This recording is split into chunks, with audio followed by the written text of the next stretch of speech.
Halo, Assalamualaikum warahmatullahi wabarakatuh. Perkenalkan, nama saya Muhammad Arda Pramadita, asal Prodi Ilmu Administrasi Publik semester 5, dengan NIM 20307111050. Saya berkuliah di Universitas Muhammadiyah Sukabumi. Nah, bagaimana nih kabar teman-teman sekalian? Baik-baik aja kan? Nah, masih tetap semangat. Kita akan sama-sama belajar sedikit tentang formulasi kebijakan. Nah, ada yang tahu gak nih apa itu formulasi kebijakan? Oke, untuk mempersingkat waktu, kita masuk aja langsung ke materi ya. Formulasi kebijakan. Menurut Tom Asardi dalam kaji 2015, merupakan usaha pemerintah melakukan investasi terhadap kehidupan publik sebagai solusi terhadap setiap permasalahan di masyarakat. Intervensi yang dilakukan dapat memaksa publik karena pemerintah diberi kewenangan otoritas. Nah, di sini juga ada apa aja sih tahapan-tahapannya formulasi kebijakan itu. Pertama, adapun pendekatan teori yang digunakan yakni konsep Winarno 2012 pada halaman 122 hingga 125. Winarno mengumpulkan tahapan formulasi kebijakan terdiri dari perumusan masalah atau bisa disebut juga defining the problem, agenda kebijakan, pemilihan alternatif kebijakan untuk memecahkan masalah dan tahap penetapan kebijakan. Nah, ada juga di sini 6 langkah analisis kebijakan. Pertama, ada menyusun kriteria evaluasi. Dua, mengidentifikasi kebijakan-kebijakan alternatif. Ketiga, mengevaluasi kebijakan-kebijakan alternatif. Dan keempat, memperhatikan dan menyeleksi kebijakan-kebijakan alternatif. Yang keenam ada memonitor hasil. Nah, jadi monitor tuh jadi kayak kita mengumpulkan nih apa hasil dari 6 langkah-langkah yang sudah disebutkan tadi di atas. Nah, ada juga model formulasi kebijakan. Nah, ada beberapa nih. Contohnya kita sebutkan aja ya, teman-teman. Pertama ada model kelembagaan atau yang disebut institusional. Kedua model proses atau yang bisa disebut proses. Model kelompok yang bisa disebut juga dengan grup atau model elit. Nah, juga ada model rasional, model inkremental, model teori permainan.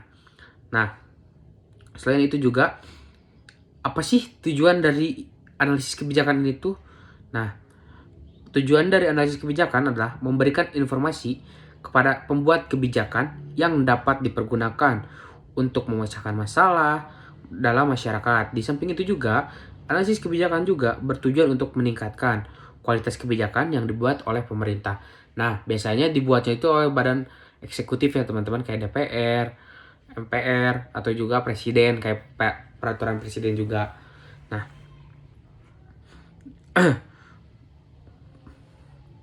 terus bagaimana sih analisis kebijakan ini tuh?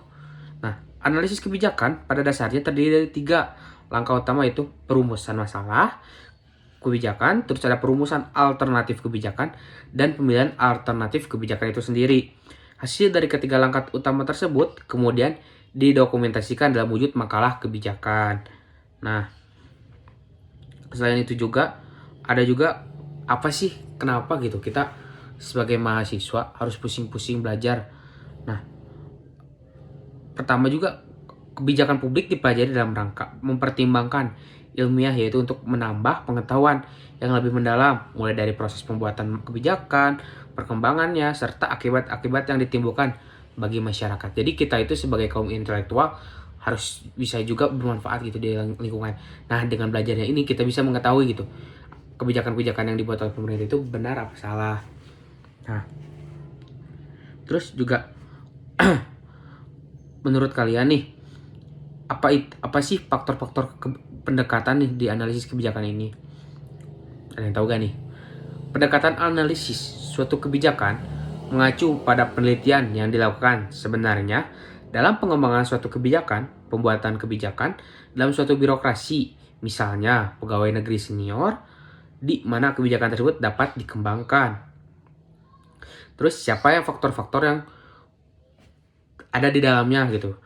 Menurut Moore dalam Anggara 2014 pada halaman 187, secara umum aktor yang terlibat dalam perumusan kebijakan publik yaitu aktor state, aktor privat, dan aktor masyarakat atau yang bisa disebut juga civil society. Ketiga aktor ini sangat berperan dalam sebuah proses penyusunan kebijakan publik. Nah, terus apa sih pendekatan yang dilakukan di Indonesia? Menurut kalian apa nih yang dilakukan oleh pemerintah Indonesia? Ada pun pendekatan yang dilakukan oleh pemerintah Indonesia, pendekatan fungsional. Model pendekatan ini merupakan pendekatan yang selalu digunakan dalam studi kebijakan publik. Terus juga mana nih yang lebih penting dari proses kebijakan publik? Apa proses perumusan implementasi atau evaluasi? Nah, implementasi kebijakan merupakan salah satu tahapan yang amat penting dari keseluruhan proses kebijakan publik. Implementasi kebijakan merupakan serangkaian kegiatan atau tindakan setelah suatu kebijakan dirumuskan. Tanpa suatu kegiatan implementasi, maka suatu kebijakan yang telah dirumuskan akan menjadi sia-sia. Jadi kalau misalkan kita merumuskan tanpa ada tindakan pun itu sia-sia, percuma gitu teman-teman. Jadi dari semua yang disebutkan tadi itu, yang lebih penting itu pengimplementasiannya gitu kan. Nah, terus apa perbedaan antara kebijakan dan peraturan? Ada yang tahu gak? Nah, kebijakan berbeda dengan peraturan atau dalam jangka waktu juga hukum. Jika hukum dapat memaksa atau melarang suatu perilaku, misalnya suatu hukum yang mengharuskan pembayaran pajak, penghasilan, kebijakan hanya menjadi pedoman tindakan yang paling mungkin memperoleh hasil yang diinginkan. Terus hal-hal apa aja sih yang perlu diperhatikan dalam proses perumusan kebijakan? Beberapa hal yang perlu diperhatikan itu yaitu adalah kebijakan publik yang dibuat harus dapat memecahkan suatu permasalahan yang ada di dalam masyarakat ataupun dalam pemerintahan itu sendiri. Kedua, berbagai kebijakan yang dibuat harus memperhatikan nilai-nilai kehidupan serta nilai dasar hukum kemanusiaan. Jadi kita harus membuat juga suatu kebijakan itu yang humanis gitu kan, yang sifatnya memaksa, cuman masih mengutamakan sifat humanisme gitu kan. Terus bagaimana nih cara mengevaluasi kebijakan publik yang efektif? Nah, ada juga cara-caranya, kita sebutkan 5 aja teman-teman ya. 1. Mengidentifikasi tujuan program yang akan dievaluasi. Kedua, analisis terhadap masalah. Ketiga, deskripsi dan standarisasi kegiatan. Keempat, pengukuran terhadap tingkatan perubahan yang terjadi. Kelima, menentukan apakah perubahan yang diamati merupakan akibat dari kegiatan tersebut atau karena penyebab lain. Terus, apa fungsi evaluasi dalam analisis kebijakan publik? Evaluasi memiliki beberapa fungsi utama dalam analisis kebijakan. Pertama, yang paling penting, evaluasi memberi informasi yang valid dan dapat dipercayai mengenai kriteria kebijakan itu, seberapa jauh kebutuhan, nilai, dan kesempatan yang telah dapat dicapai melalui tindakan publik. Nah, selain itu juga kita akan membahas tentang masalah analisis implementasi kebijakan. Karena yang tadi ya, kita lanjut aja ke analisis mentoring kebijakan. Ada yang tahu gak nih? Apa itu analisis mentoring kebijakan? Ayo, ada yang tahu gak?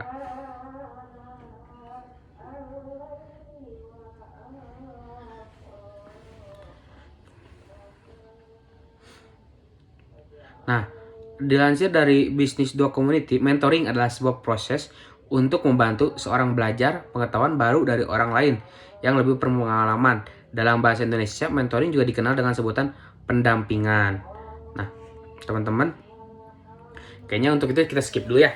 Mungkin teman-teman udah pada tahu tuh apa itu mentoring analisis kebijakan. Dalam artian umum, mentoring analisis kebijakan adalah pendampingan dari orang yang lebih paham kepada orang yang lebih baru. Kalau misalkan dalam bahasa umumnya itu senior ke junior gitu. Nah, atau ada yang tahu juga gak nih polis memo? Kita lanjut aja ya ke polis memo.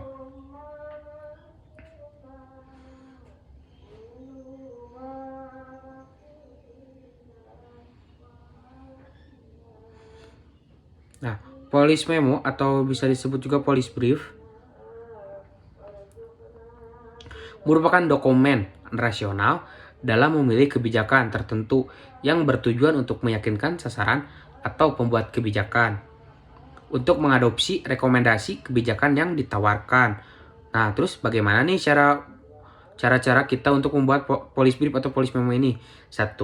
Mengidentifikasi isu kebijakan. Kedua, mengembangkan dialog dua arah dan keterlibatan dengan beneficiary dari beberapa manfaat riset, misalnya pembuat kebijakan itu sendiri. Ketiga, menciptakan tim komunikasi dan diseminasi Keempat, mengidentifikasi kelompok target audiens yang relevan. Terus, kenapa police brief ini penting gitu kan? Penyusunan police brief dapat memiliki dua tujuan utama, yaitu sebagai media untuk eksplorasi dan advokasi.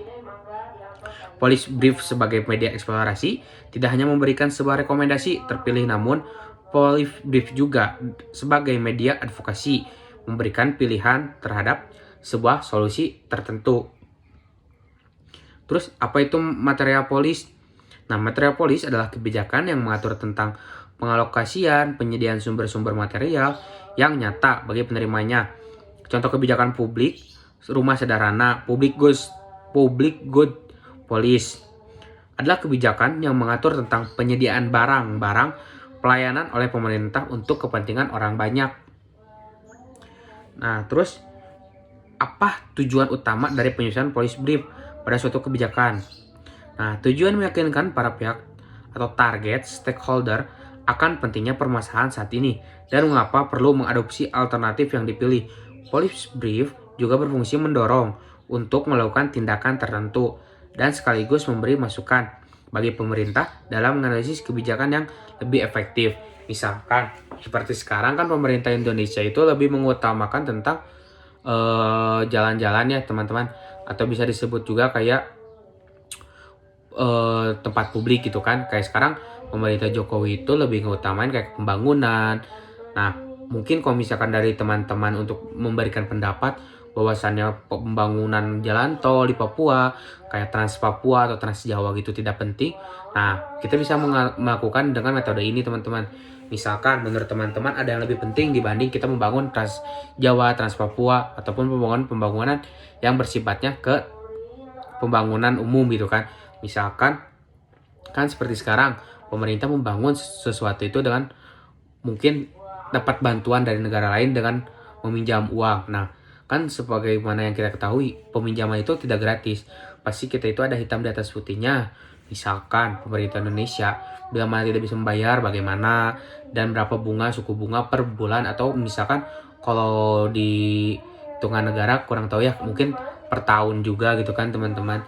Nah, mungkin dari situ pun pemerintah bisa mempertimbangkan nih apakah perlu banget atau terdesak tidak kita harus meminjam uang kepada negara lain untuk suatu pembangunan. Nah, kita bisa menggunakan metode ini teman-teman. Misalkan teman-teman nih sebagai kaum intelektual, kaum terpelajar, misalkan ingin mengetahui nih seberapa efektif dari kebijakan yang pemerintah kita buat. Nah, teman-teman bisa mengambil dari yang kayak gini nih teman-teman. Misalkan teman-teman bisa berpendapat misalkan tidak terlalu penting dan tidak harusnya juga memaksakan dengan meminjam uang. Nah, itu kembali lagi ke pendapat teman-teman itu sendiri. Terus kita lanjut ya teman-teman. Terus police brief digunakannya kapan atau lagi saat apa gitu kan. Nah, police brief adalah dokumen yang paling mungkin untuk dibaca pertama kali dalam siklus atau proses pembuatan kebijakan.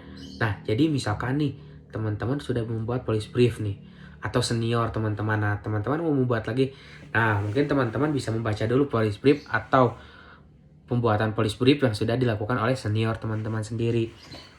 Terus kita lanjut, ada police paper.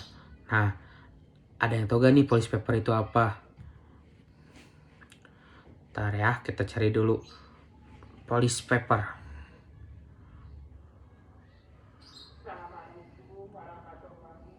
Nah, police paper, sebuah kertas kebijakan, didefinisikan sebagai instrumen komunikasi yang didorong oleh nilai berorientasi pada masalah yang dirancang untuk membantu pengambilan keputusan. Nah, terus juga contoh police paper nih teman-teman. Kita ambil dulu.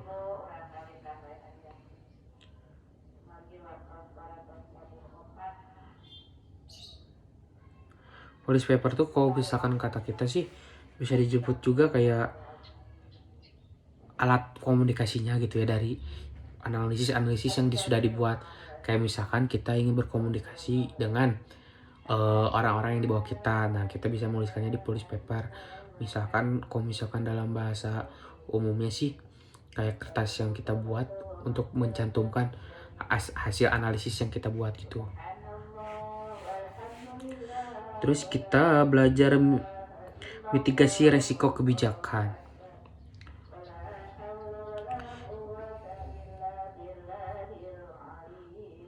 Kalian tahu gak nih? Apa sih itu mitigasi resiko kebijakan? Nah, mitigasi adalah langkah yang digunakan sebelum bencana terjadi. Contoh kegiatan antara lain membuat peta wilayah rawan. Nah, kalau misalkan itu sih kan kita dari bahasa umum ya.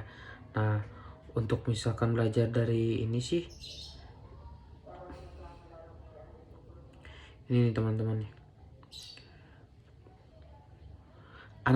Analisis ini dilakukan dengan menggunakan teknik triangulasi, adopsi kebijakan, perbandingan, penelusuran, penjelasan, data dan penalaran induktif, serta FGD, bukti kolektif digunakan pada memprediksi hasil yang mirip atau menelaah hasil yang bertentangan.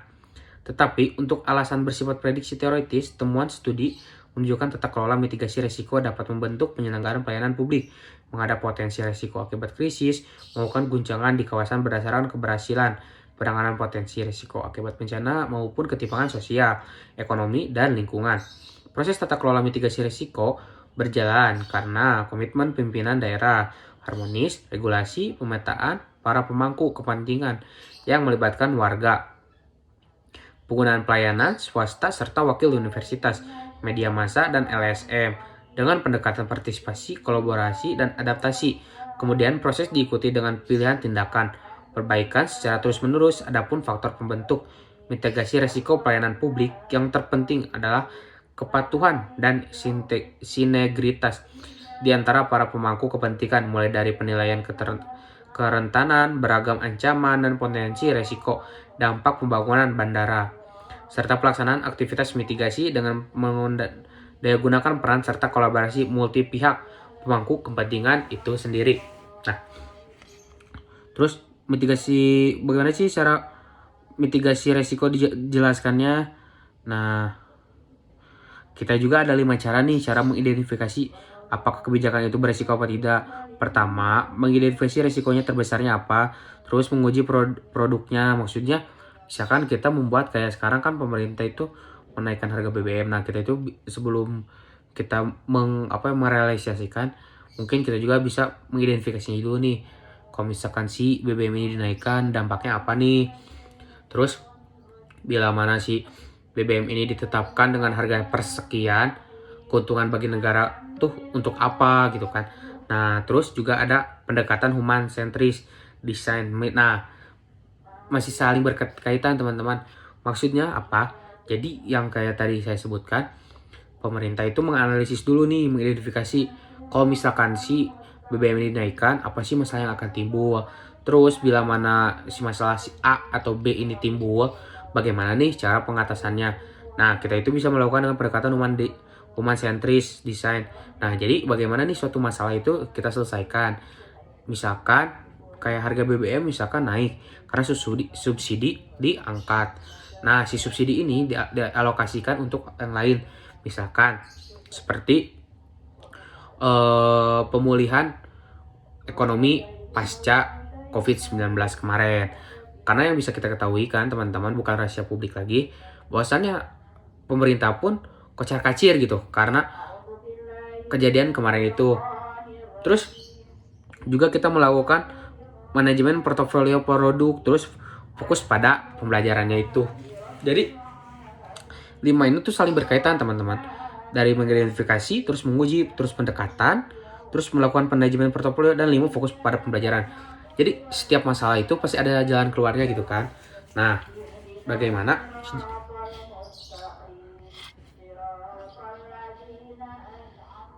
Nah, sorry, ada gangguan. Nah, bagaimana si pemerintah itu bisa mengambil suatu kebijakan yang emang sifatnya ke masyarakat gitu teman-teman.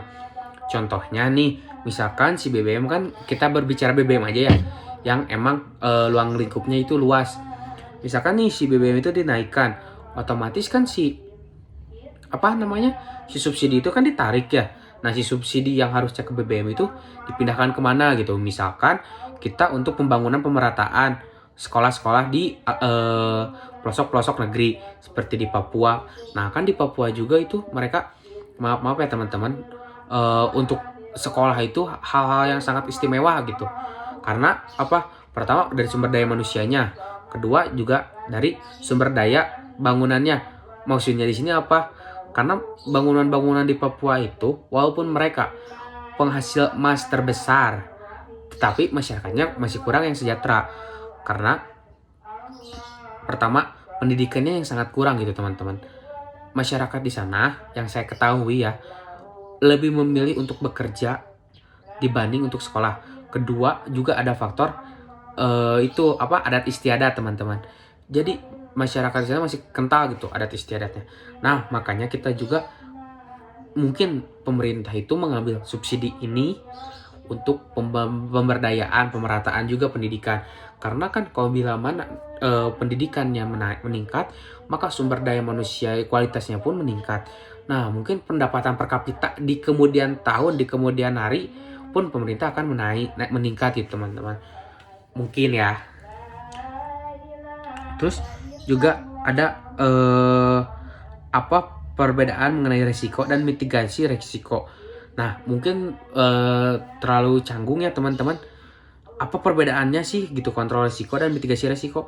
Kontrol risiko mengelola hanya kemungkinan dari terjadinya suatu risiko, sementara mitigasi risiko mengelolanya hanya dampak dari suatu risiko. Nah, jadi mungkin dari hal yang disebutkan tadi aja teman-teman sudah paham dong apa itu perbedaannya.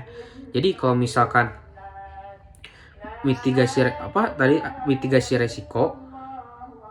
Nah, kalau risiko itu jadi dia menganalisis dulu nih. Kalau misalkan yang tadi saya sebutkan lagi nih, bila mana si BBM-nya itu dinaikkan nih, apa nih risiko yang akan terjadi gitu di Indonesia. Nah, sedangkan untuk mitigasinya itu adalah mengurangi dampaknya gitu atau menyelesaikan si dampak itu. Yang tadi kita tahu kan, misalkan si harga BBM dinaikkan, otomatis kan harga susu dinaikkan, otomatis kan kebutuhan masyarakat naik, sedangkan gaji masyarakat tidak ikut naik gitu kan. Nah, bagaimana sih si kita tuh atau si pemangku kebijakan itu bisa membantu masyarakat untuk menyelesaikan itu sendiri.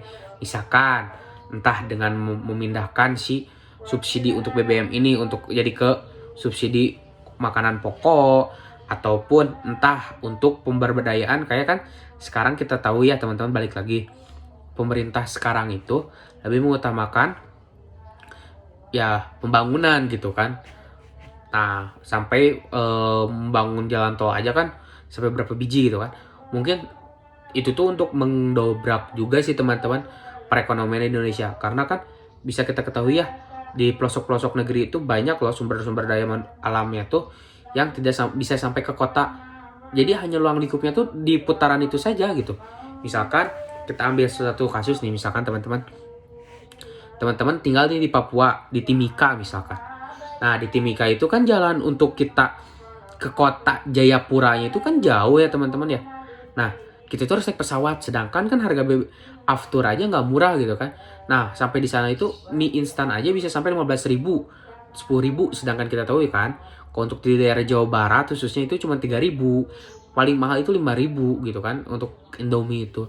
Nah, kalau di sana bisa 15.000, 25.000, bahkan bensin aja di kita 10.000 paling mahal untuk Pertalite nih ya teman-teman. Di sana itu bisa sampai 50 sampai 75.000. Nah, saking mahalnya. Apakah beda gitu bensin yang ada di Papua sama yang di Indonesia? Maksudnya di Jawa Barat nih, menurut saya pribadi enggak. Tapi yang bikin mahal itu adalah ongkos kirimnya gitu teman-teman. Karena pertama jalannya itu yang jelek. Jadi banyak masyarakat yang lebih memilih udah aja lebih baik bayar mahal gitu dibanding kita harus pergi jauh gitu. Karena pertama resiko di keselamatan juga gitu teman-teman. Nah, mungkin pemerintahan Jokowi itu mengambil subsidi untuk menyelesaikan masalah yang ada di pelosok sana gitu teman-teman. Itu kita berpikir positifnya seperti itu. Nah, jadi udah tahu kan apa perbedaan-perbedaannya. Nah, mungkin untuk yang saya sebutkan itu hanya kita perkenalan umum aja teman-teman. Saya juga masih dalam proses belajar. Mungkin untuk lebih lanjutnya bisa baca di beberapa jurnal atau buku, bahkan pun bisa sharing nih dengan teman-teman, mau teman sekolah, teman kampus, ataupun teman bermain. Mungkin kita berbicara ringan-ringan dulu gitu kan.